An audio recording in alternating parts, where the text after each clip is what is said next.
got a real interesting background as a senior executive officer, black belt Six Sigma.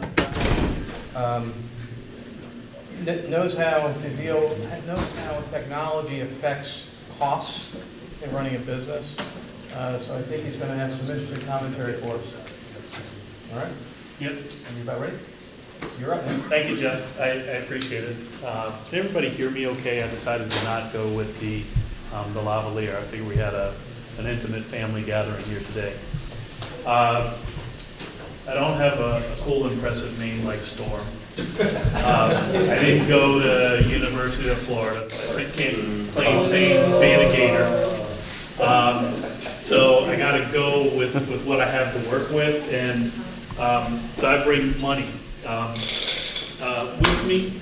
And what we're going to talk about today is about how to unlock cash flow for your business or for the client organizations that within your business that you serve, and you help them to achieve that. So what my intention is to productively shake up your thoughts about maybe some of the biases that you might have had in the past about where you go to generate cash flow for your company, how significant it could be if you were to look in other areas or investigate in different ways in order to be able to unlock meaningful levels of new cash flow. So those boxes on your desk, we call them a puzzle bank.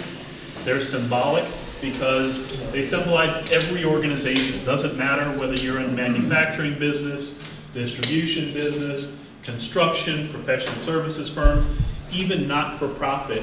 Every organization has real money locked up inside. And without having some very unique knowledge or methodology, what ends up happening is that that money stays locked up inside.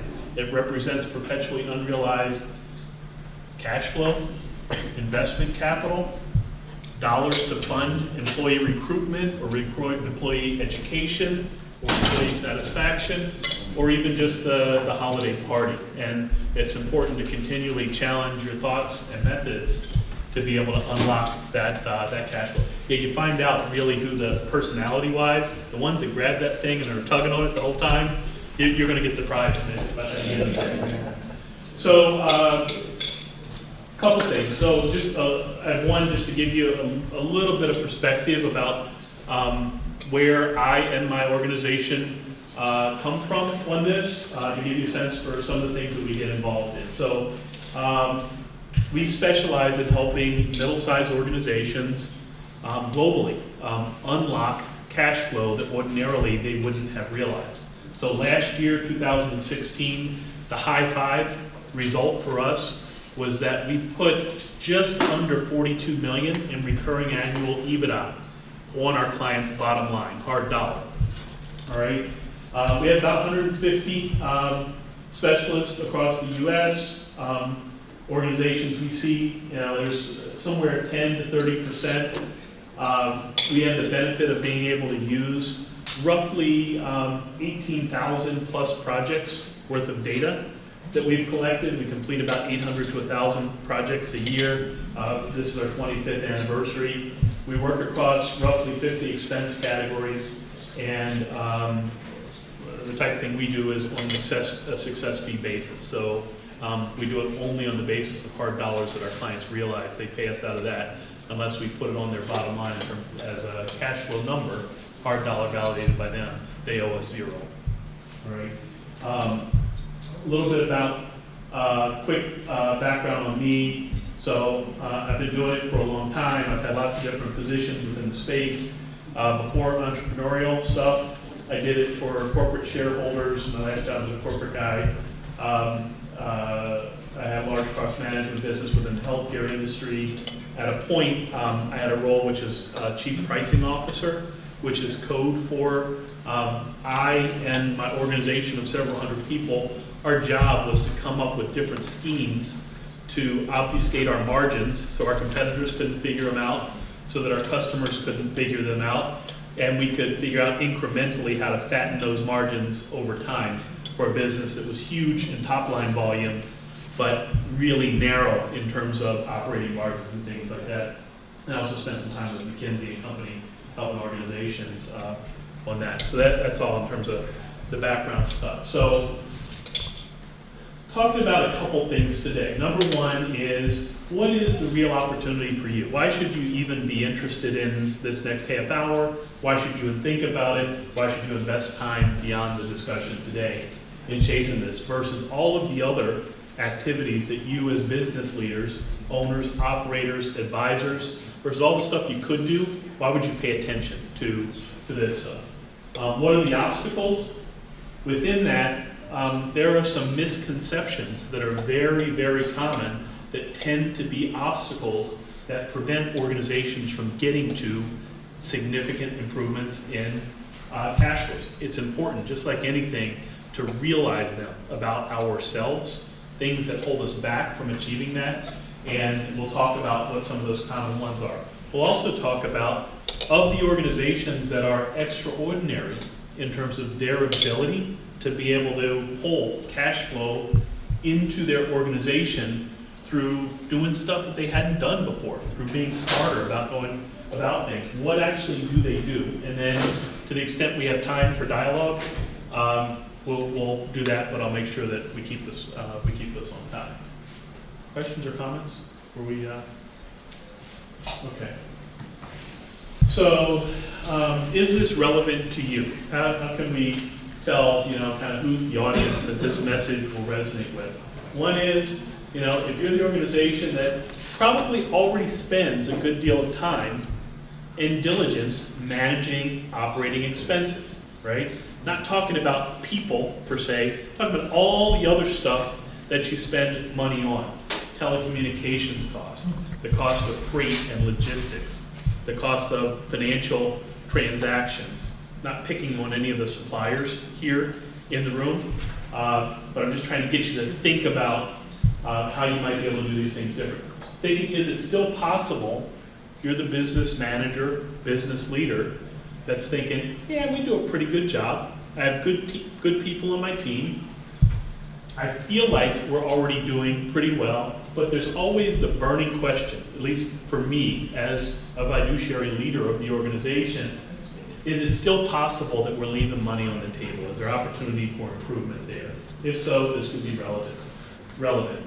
Curious if what it might be. The reason why that's been important to me in past roles is it big enough for me to even redirect my time and energy and that of my team from other stuff that's core, acquiring customers, taking care of customers and service and things like that, to actually working on it to figure out if we can chase the additional dollars.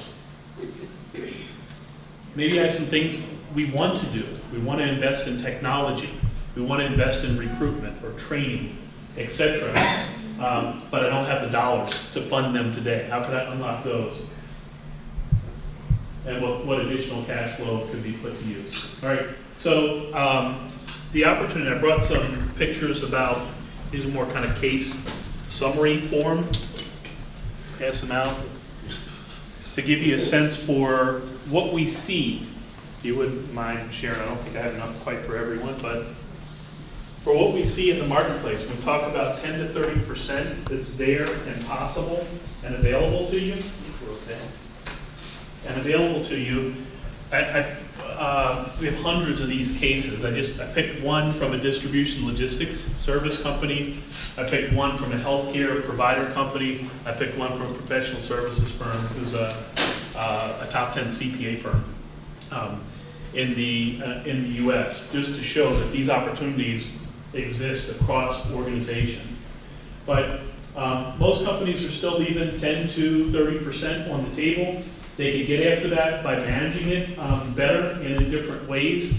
And this next slide is actually a core slide, which you can take the examples that you're looking at of how organizations unlock cash flow and apply it to how meaningful it could be for your business. So I'll apologize for somewhat of a complex slide, and I'll kind of boil it down. All right. So many organizations, those that I've had in the past, and possibly those that you have, the focus tends to be on growth in the business through top line and sales growth. Next new customer, next new project, next new contract, etc. Lots of resources are deployed in that area in order to make that happen. And sometimes it gets lost within that you can generate the same bottom line cash flow improvement for your business if you balance your focus, in addition to focusing on top line and growth, to more expense management, and not the tough part of expense management, which relates to people cost. I'm talking about non-core cost. I'm talking about your wireless telecommunications bill.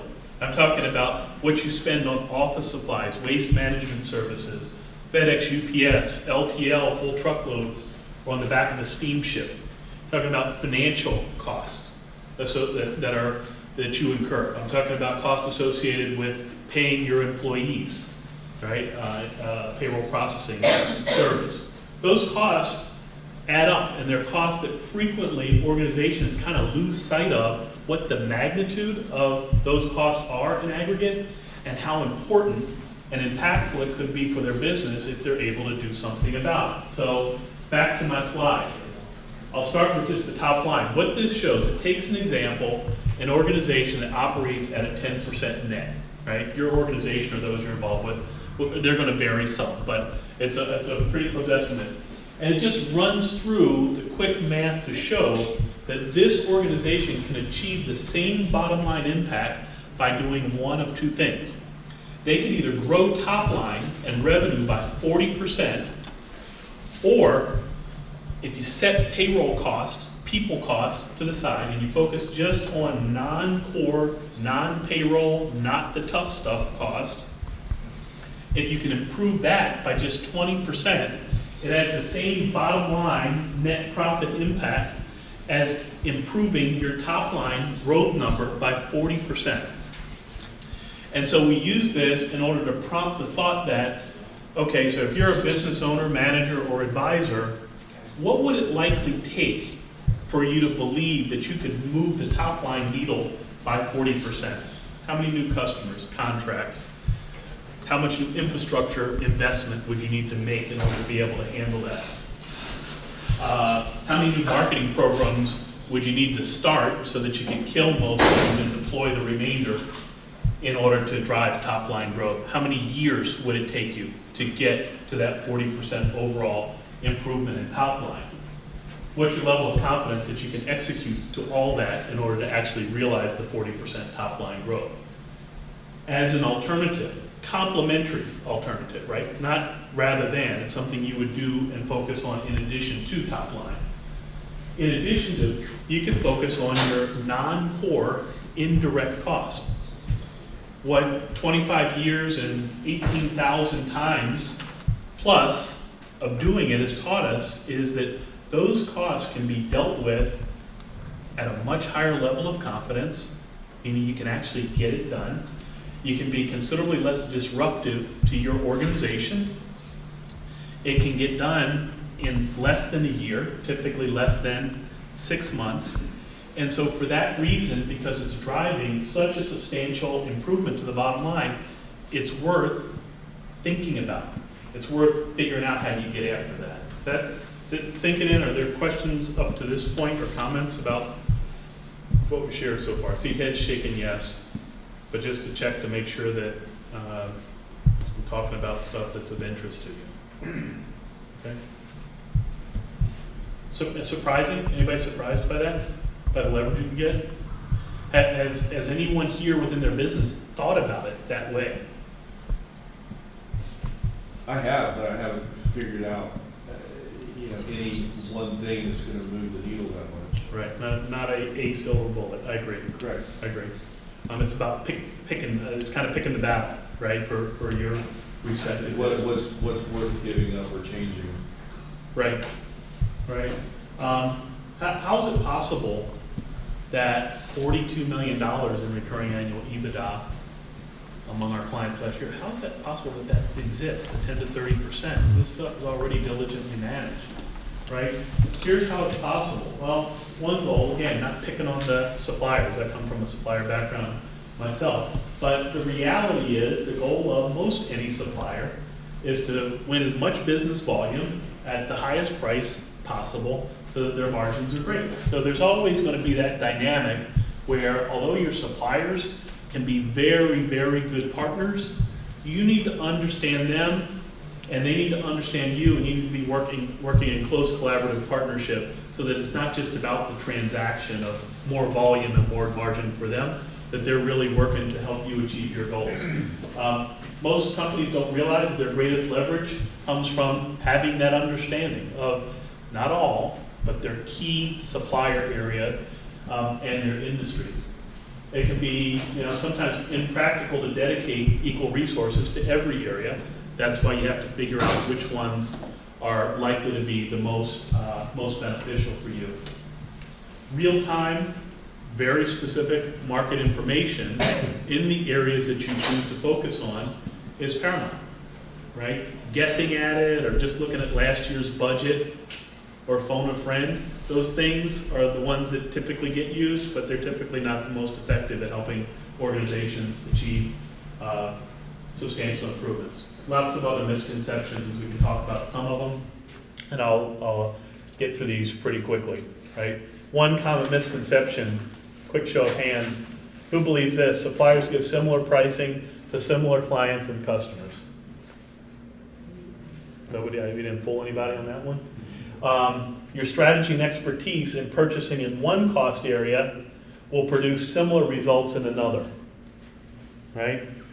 Here's what that means in practice. We have an organization that has a really, really sharp operations leader or controller.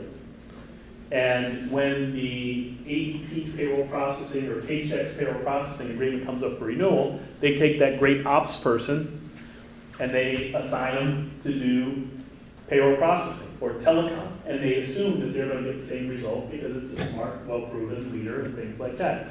The reality is there is value in having someone that has a particular expertise in an area helping you to make sure that your arrangements are optimal with a supplier.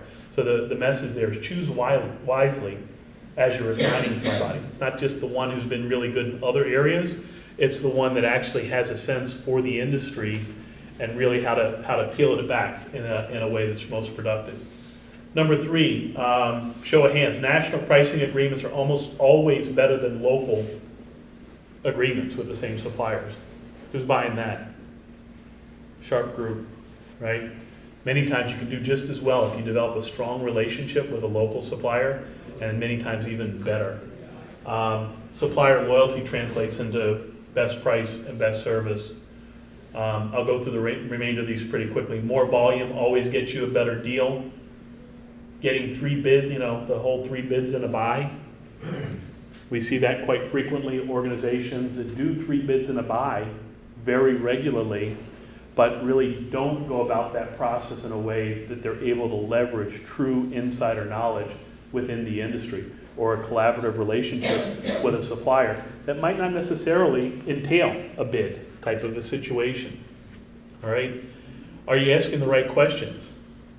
I can tell you what's the wrong question, or at least an incomplete question, is when you send the supplier an Excel spreadsheet and say, send back your price, right? That's almost an assured way to get maybe what looks like a sharp price, but very infrequently your best arrangement that you could possibly come up with the supplier. So structuring what you ask for from your suppliers is really important. Anybody take advantage of group purchasing? GPOs, consortium purchasing, part of some other local or trade group or something like that? Okay. Yeah, so it's, I won't go into it, but it's pretty good. It's a good first line of defense, but it's rarely as well as you could do. Is there a presumption here that lower price means lower quality and service? It might surprise you. We have clients that, actually I just got a note yesterday evening, it's an office supply project. We had one supplier that offered 22% improvement, happened to be the current supplier. We had another supplier, very proven national supplier of office supplies, that offered a 37% improvement. The conclusion, the note we got from the chief operating officer last night was, we just, because that other supplier offered 37%, we just had concerns about the quality. And my first thought is, well, this is a distribution business. They're selling you the same hammer mill copy paper that you're getting today. So the question is, and it will be coming on the same UPS truck. It's not even a private fleet that's bringing it in. So sometimes there's a misconception that goes along with the price, and it's worth checking it out. All right, so flip the coin. What else can you do? What are these organizations that you see on the cases that I passed around? What have they done in order to be able to realize substantial improvements? What puts you on the path?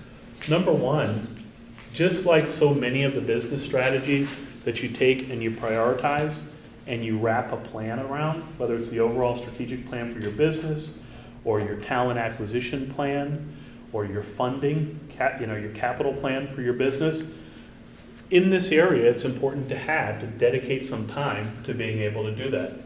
The second is to analyze your actual purchases.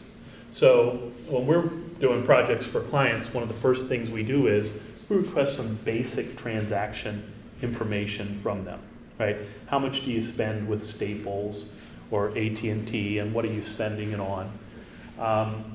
It's surprising to me, or years ago it used to be surprising to me, that our clients' best estimate at what they spend in those areas with those suppliers is commonly off by 40%.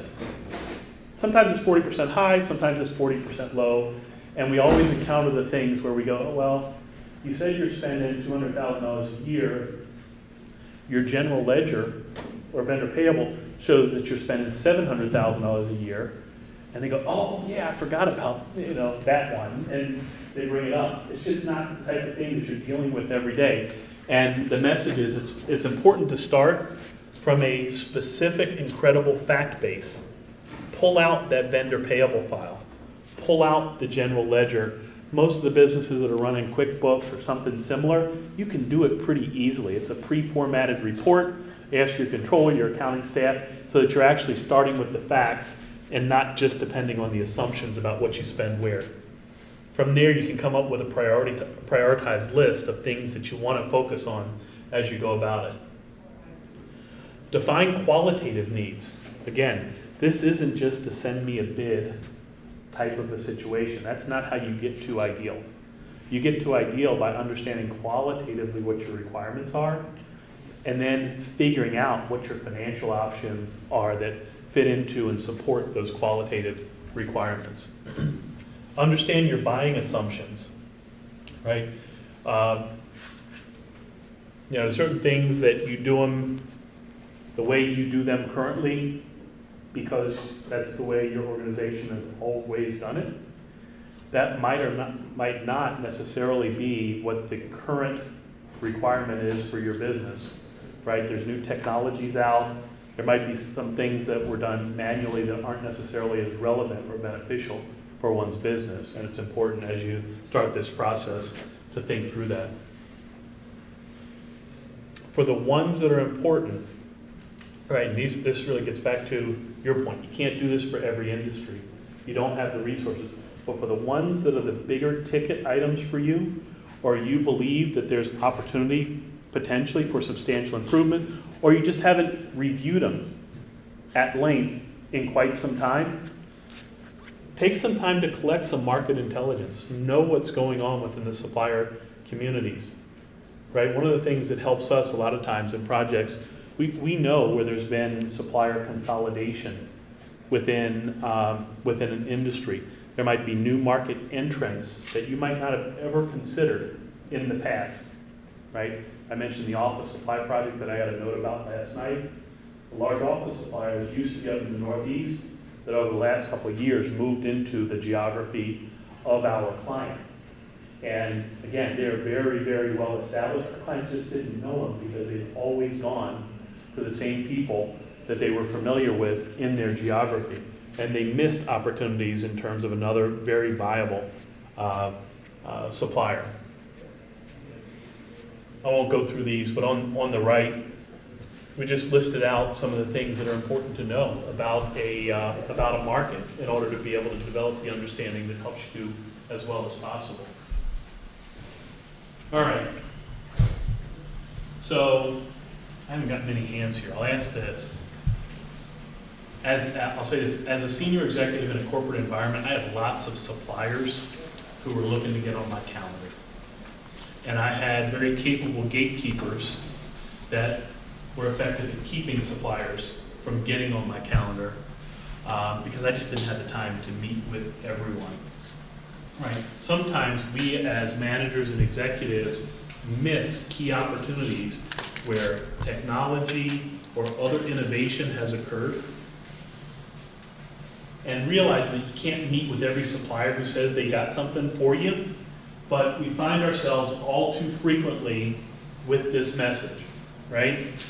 You have a solutions provider that's credible and very capable, yet you view them as a salesperson and you're not able to make time to spend any time with them. Anybody can relate to that? Right? And it's a difficult balance to strike. I recognize you can't meet with everyone, but that's part of understanding the market, is collecting information so that you're able to know who are the ones that you should invest the limited amount of time you have with in order to understand what's going on. But it's like fighting junk mail. I mean, there's so many people knocking on the door and calling that you can't talk to one. You have to talk to them all. Right. Or none. Or You can't really, there's no way to pick and choose and determine. Or even better, you contact your friend who has a similar role in a similar business, in a similar industry, to say, I'm open to spend a few minutes with a couple. Which one among those limited options should I make some time for? Right? So that's one. I think you want to start the conversation with whoever your current supplier is of product or service, provided the relationship's good and quality's there. Right? You want to have a discussion beyond just sending them a bid sheet. They know you better than most others, so you want to talk about what's going on with your business. Where are you growing? Where are you changing? Where are you headed? And ask the question. It's amazing what comes out of those conversations. There's been stuff that many times your supplier, right? When I'm talking about supplier, your banker, your health benefits advisor or your risk advisor, they have great ideas to bring to you that sometimes, I'm not saying all, but sometimes, they really haven't had the audience to be able to share ideas that could be very beneficial for your business. So, I'm going to get through these pretty quickly because we're short on time or close to out of time here. We talked about that, reevaluate your current supplier relationships. You do, in many instances, want to do some type of formalized go-to-market process. Whether you do that on your own, whether you use someone who does that for you, you decide what's right. But taking sometimes certain situations and actually going through a more diligent process rather than the informal, hey, can you give me a price quote on this or something like that can yield good results for you. You want to make sure that you negotiate effectively. I won't go into that because I want to touch on these last two. It's really important. Here's one of the things we see is that because organizations have smart people who are working on negotiating deals with their suppliers, they actually negotiate, in general, very good arrangements, all right? Where it ends up, something that started as a very good negotiated arrangement as being a 30% or more savings opportunity is that over time, that transactional relationship creeps, right? Every time there's a change, there's an opportunity for the supplier to adjust the deal somewhat, right?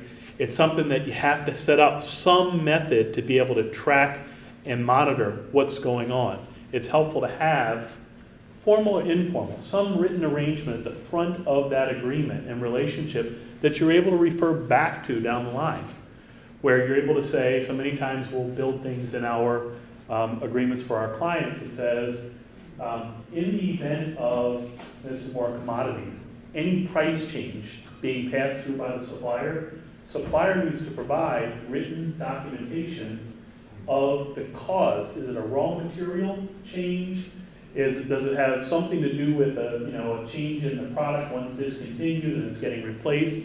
Things like that. Something that allows you to track, monitor, refer back to as a way to make sure that that price doesn't creep.